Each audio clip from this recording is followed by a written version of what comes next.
Hello everyone! Magandang araw for today's video. Samahan niyo po muna ako. Nandito po ako ngayon sa office. Nag-aantay po ako na tumila ang ulan. At kung inyong mapapansin guys, pauwi na po nga sana ako. Kaya lang, ito po yung ating ulan. Ay, bigla namang bumuhos. Tuwing ganitong oras guys, paghapon, talagang umuulan. Kaya expected ko na yan. Kaya buti na lang po, hindi po ako nakababa kaagad kanina. Ayan, tamang antay-antay lang po. Medyo maaga pa rin naman po niyan ng umulan. Kaya sabi ko, aantayin ko na lang dahil pupunta po ako dito sa bahay ng nanay ko at gagawa po kami ng kanilang gate. Dahil ang kanilang dinadaanan, medyo maputik na at makitid. Pero kagabi guys, bago ako umalis dito, nandito rin po kasi ako kagabi, inutos ko na po to. Kaya ang inaasahan ko pagdating ko ngayon, ongoing yung kanilang paggawa. At ito nga po, naabutan ko pa na hindi pa po pala nila nagagawa yung inutusan ko guys. Hindi na po nakapagtrabaho. At ayan po, kasama ko nga po dyan yung aking kapatid at pinsan ko. Buti na nga lang po nandito sila at tinulungan po ako sa paggawa at pag-open nito guys. At kung inyo pong mapapansin, may bulinggit po dyan. Ayan po ay ang aking pamangkin. Wala po siguro siyang pasok. Kaya tamang tambay lang po dito at wala po yung isa.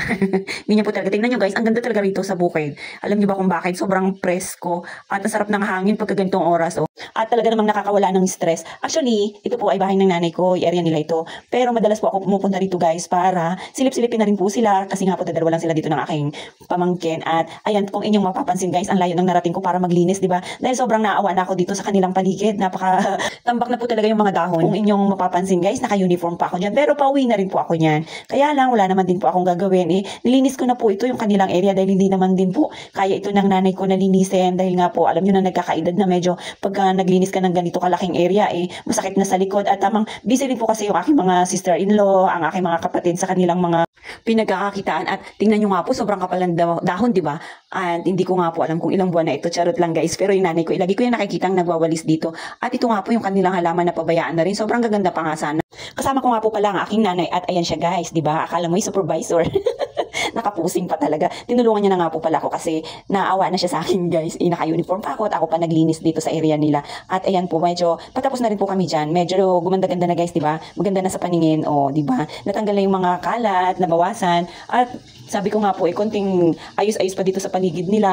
Maayos lang yung bakod, maganda ng tingnan dahil yung nanay ko wala po yan dyang budget sa pagpapabakod. Kaya nag-i-initiate na lang po tayo. Siguro pagka marami na tayong pera guys, yakang-yakan na, charot lang. At ito nga po pala yung aking kapatid, inaunahan pa ako guys. Yan, ipasok niya na yung kanyang tricycle dito sa gilid ng kanyang bahay. At ito nga po, dumating po pala itong si Kuya Ronnie, na siya na rin po yung gagawa ng gate. Abay, napakaswerte naman ni Modra Bells at may nag-volunteer kaagad na gagawa ng gate. Ewan ko ba, baka usapang lasing lang ito guys.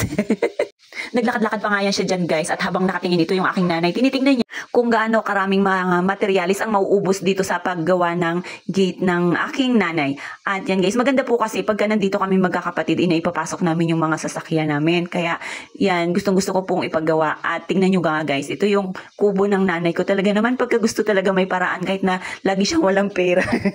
At after ko nga pong maglinis at gumawa ng kanilang gate, ay dumaan na rin po ako dito sa Talipapa para bumili ng isda. Alam nyo guys, dito po talaga ako namimili ng mga isda. Paborito ko itong bilhan kasi madalas dito may mga bagong isda na naka-display at marami kang pagpipilian kung inyo pong mapapansin, di ba? At medyo mura pa guys. Unlike doon sa ibang mga nagtitinda. At kung wala naman pong budget, pwede naman po dyan bumili ng kalahating kilo. At yan guys, yung mga isda nila, tamang lang, pang masa lang talaga. At dumaan na rin po pala ako dito sa kabilang Talipapa para bumili ng mga pansahog natin. At ilalagay natin doon sa ating mga lulutuin. At ayan po, tingnan nyo, medyo mura din po yan dyan. Saktong-sakto lang sa atin. At ito nga guys, after ko nga pong mamili, dumiretso na ako dito sa bahay kasi alam ko na si nanay at si yayam inagaantay na sa atin. Kailangan na nating umuwi. At yan, hinugasan ko na nga rin po ito, yung aking daladala. Medyo pagod pa nga po ako dyan pero kailangan nating linisin ito dahil si nanay nakabantay siya kay yayam at hindi pwedeng umalis dahil baka iyakan na naman si nanay guys.